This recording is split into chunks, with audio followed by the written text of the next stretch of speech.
Hey everybody, it's Cam from the Nerd Book Review. Today we're going to talk about my March reads, what I got read, what I didn't get read. I blew up my TBR once again, although I did have a month where I read a bunch of books. They just weren't all the ones I planned on reading. Real quick, let's just talk about why I blew my TBR up. Once again, the weather was really bad for the month of March over here. I started composting at the beginning of the month. I did about 3 days. And then that first week on a Friday, it started raining. Ended up raining about 1.25 inches, according to the rain gauge out at the feedlot where I do most of my work. And that just screwed things up for almost 2 weeks. Everything was just a mess. It was really wet. And then when I got back to actually turning, just here about 10 days ago now, from when I'm recording this on the 29th, Apparently, I have short memory. I wasn't doing either podcast episodes or recording videos when I started the last few years, or even last year. My rows are just a mess. They left them in really bad shape. I had to do a lot of work. Also, I haven't really talked a lot about, I've mentioned a lot that I make compost, but I haven't really talked about the details of that very much. I do 3 dairies and a feedlot. They put big, long rows of cow manure out, and I turn those rows. They can take, anywhere from 15 minutes to an hour, depending on how big the rows are. The place that I do the biggest one has 160 acres of compost yard.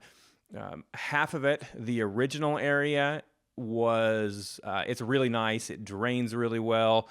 They did a lot of work. They did it properly, and it's really nice. But unfortunately, it doesn't have very much manure in it right now to make into compost. The new area they made when they expanded is basically a giant sand pit, and I have to spend a lot of time making sure that my tractor and composter aren't sinking into the ground. Then when it's messy and wet and stuff like this, it's just not great. So I am basically looking behind me the entire time I'm turning right now. It will get better. I'll have more actual physical reading time once the weather gets a little bit better, the ground firms up and gets better, and I start doing the other places that I do, as well as the much nicer place that I turn compost at on the same place. So getting that out of the way, it just was not a great reading month for me. Then my son, the 1st of March, they went back to outdoor full-time soccer practice. He has that a couple nights a week, and that runs from 5 o'clock to 7 o'clock. And I know you would think maybe I could do a bunch of reading during his practice, but the parents tend to BS. Despite being a big fan of reading in my alone time, I'm also a very social person.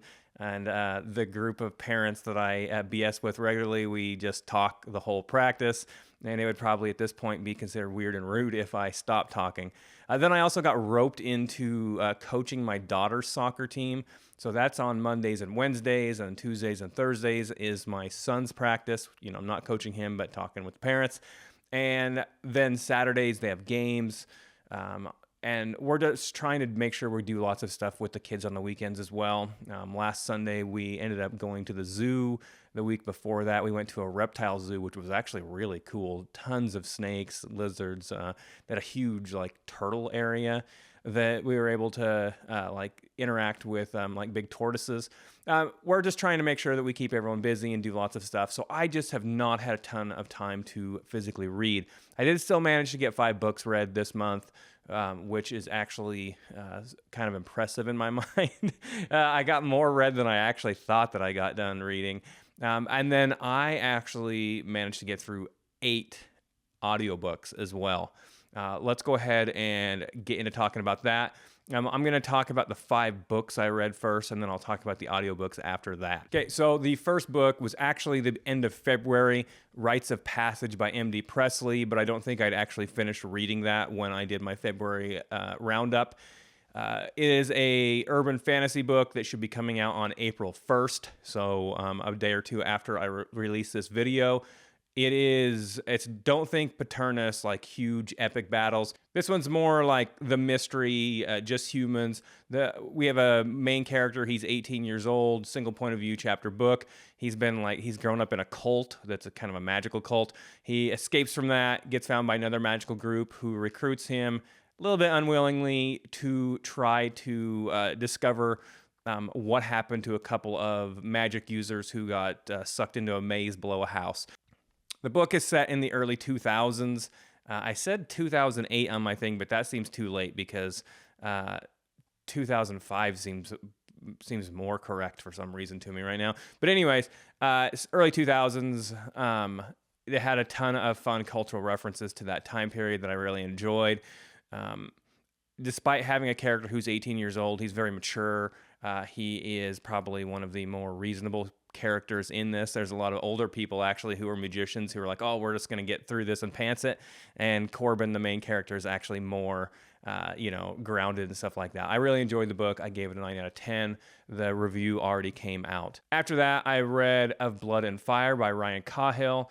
This is one that, despite also the same as Rites of Passage and M.D. Presley being a indie book, this one is huge, right? Ryan Cahill has sold hundreds of thousands of copies of these books in the last 3 years. It's just kind of in dark indie fantasy. It's just huge, right? There's a lot of mainstream, big published authors that would love to have the numbers that he has. This first one is that they're all a dark fantasy series, multiple point of view characters, tons of fantasy races, really good world building, cool magic system. Kind of reminds me a lot of Wheel of Time, like elemental based. You use different elements to create your magic. But it really had some editing issues that just took me out of that reading experience. I gave it a 7.5, and that's definitely as high as I would go on that rating. Everyone tells me that I just need to give book 2 a chance. That this one, he didn't even use an editor at all. And moving forward, this one did really well, and he has an editor now. But I certainly am not tempted to break my TBR like I have been for 2 other series that I've done this month. Book 3 was Starlight Jewel by E.L. Lyons. The review for Starlight Jewel will come out after this video airs. It is already scheduled, so it's all done. This one's really cool. It is set in 2 different places, but really the city of Minilov is almost a main character of itself. They're humans and a creature called a Spriggan. Just think the whole tree thing. They can have children. They're hybrids, and they'll have some magical abilities. There is a company that basically represents those human Spriggan hybrids, and they are famous for robbing nobles and stuff that come to the city. Basically, they know they're going to get robbed, but they still come because of the way the magic works. They end up with like a fun experience. And this one is a mystery. There's betrayal, murder, intrigue. It doesn't fit like super well into any genre. It is a true fantasy set in a secondary world, cool magic system. I really liked the characters. It's like a drama is the best way to describe it. I really enjoyed this book. I gave it a 10 out of 10, and we'll see with the review. I'll talk more about that. The 4th book that I managed to read physically was The Voice of War by Zach Argyle. Argyle is, of course, famous for being Bookborn's husband. I have to say with this book, I ended up giving this one an 8.5. You can see on Goodreads, my review ratings already, and I'll have a video coming out on this one. It's also already completed on April 8th, I believe is when the date is.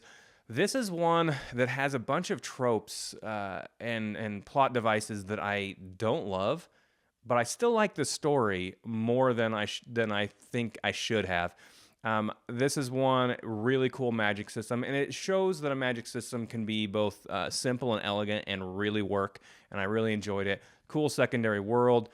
Didn't love all the main characters, and I also didn't love necessarily some of the plot points, but this is a true epic fantasy, and I think that if you like world building and magic systems, then it's a book for you. The final book that I have physically read, I'm actually recording this on March 29th, but I really think that I'm probably not going to get another physical book read, is We Ride the Storm by David Madsen. This is an Orbit book, but the first time I read this one was way back in Spiffbo 3 when it was still an indie book. Orbit had actually already picked it up, I think, sometime between when it was a semifinalist and a finalist.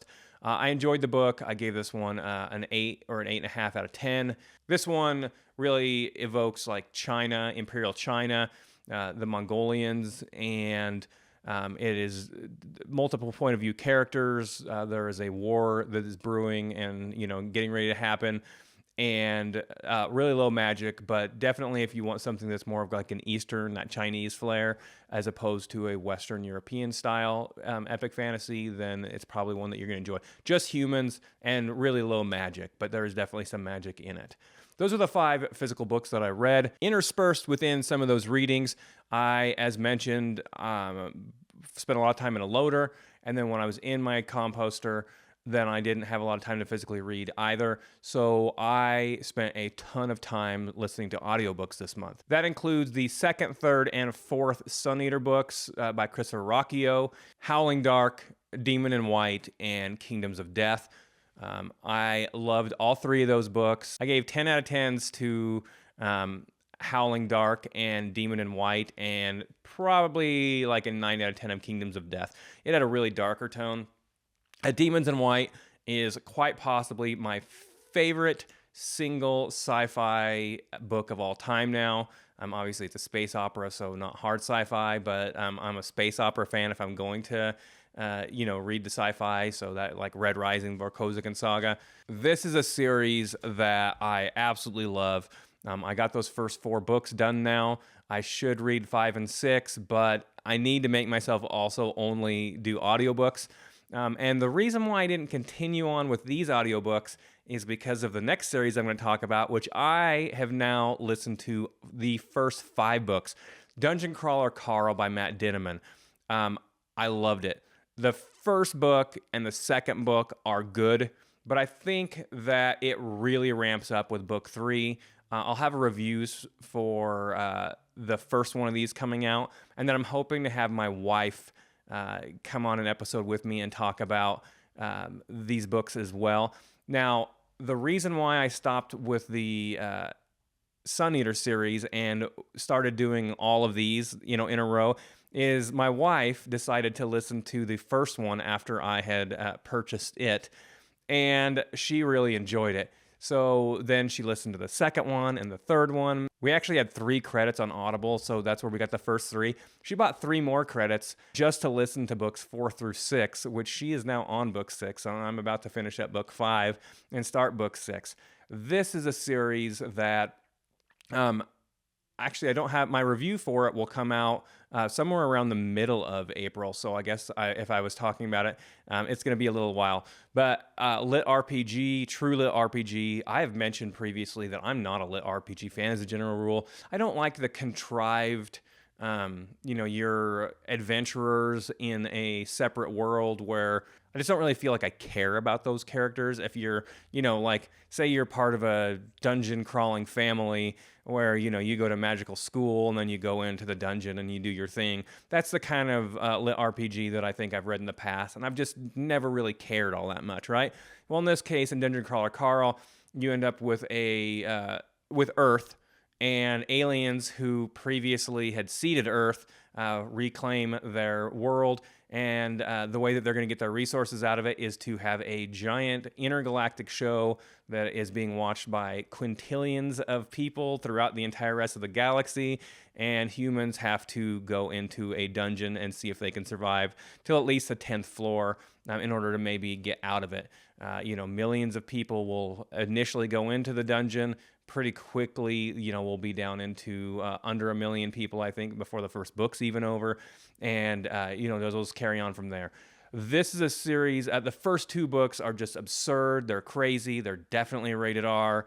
Lots of, dirty talk, cursing, things like that. Dungeon Crawler Carl, our main character, he has a cat who's just a regular house cat when things start, who right off the bat gets a pet biscuit that turns the cat into a sentient being who actually becomes another dungeon crawler and is just hilarious. And it's just a crazy series. The first 2 books are really, I think, about shock and awe. And then when book 3, starts, we get into it starts to hit you in the feels too. And it becomes a lot more than just about being a crazy fun book. It's still a crazy fun book, but it becomes, I feel like, just a great series with book 3. Book 3 and 4, I have rated as 10 out of 10s. The other 3 are between 8 and 9s. And so we'll see what book 6 ends up being. But really enjoying the series. And, because my wife bought the books, then I just kept on going because I enjoyed them and I had them. And one thing, I know that, I screwed up my TBR. I had at least 4 more books that I planned on reading that I didn't get to. And you might ask yourself, like, well, why don't I just get audiobooks of those? I guess I haven't really been very vocal about it on these episodes, but I mentioned in my Goodreads reviews, I often get ARCs. I'm sent free copies. E-copies. I don't generally ask for a physical copy from an author, especially since it's mostly indie authors that I'm reading. So I'll ask for an EPUB or whatever, and I'll read it on my Kindle app or something like that, right? Well, I get those for free most of the time.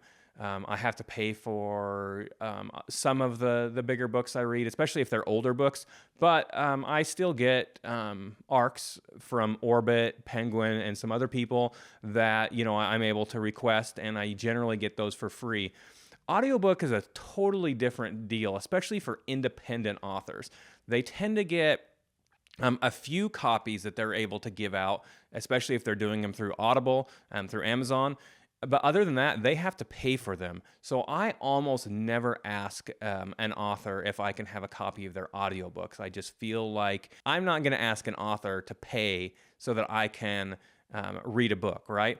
Or listen to it instead of, reading it, especially since I generally prefer to read a book anyways. So because of that, I really tend to only use my Audible credits, or my wife occasionally will buy books, more credits.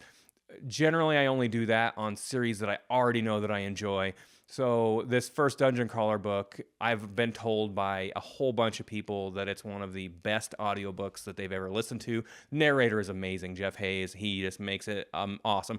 I haven't actually read a single page of the Dungeon Crawler book, so I can't tell you if it's nearly as awesome if it is just in on the page. He does an amazing Princess Donut, the cat voice, as well as Dungeon Crawler Carl and a whole bunch of other people. Just wonderful. But so generally, I don't take risks and read some of those other books that I don't know whether I'm going to like or not if I've never read the author with my Audible credits, since I'm having to physically pay for those. It's just one of those things. So because I had the books, my wife wanted to buy the books as well. I ended up doing all 5 of those so far, and pretty quick here, I'll get on to book 6. Those are the ones that are currently out. And then same thing with like the Sun Eater. I actually got the first 2 Sun Eater books for free from Audible. I also ended up buying the physical copies as well as both the audiobooks and the physical copies for the whole series. I just loved it. I mean, once Demon in White, I read that one. I did a mix of reading and listening to it, and I was like, man, this might be my favorite sci-fi book ever. I've bought all of them because of that. But as a general rule, I don't take chances with audiobooks the same way that I do with my the same way that I will with a print copy or something like that. I think this has clearly gone on long enough. Here in a few days, you'll see my April. I can't believe we're already into April TBR. I'm going to temper that one a little bit. Do a little bit smarter, a bit of that. Here in the next couple of days, I'll see what order I'm going to do books in. And once I have that figured out, then I will throw out that April TBR list. Hope you guys are enjoying my videos. I've been excited. We're continuing to grow. I'm still a tiny little channel. It was less than 100 days ago that I was at 86 subscribers, and I'm now at 462 as I record this. So, you know what? We're still growing, even if it's slow, and I'm still tiny. I'm still feel great about doing this, and I'm enjoying myself a lot. I really love how many of you are interacting with me on a regular basis. I love seeing your comments. I love seeing repeat comments, and I love interacting with you guys. Hope you all have a wonderful month of reading, and I hope you've had a wonderful month already. Thank you. Bye.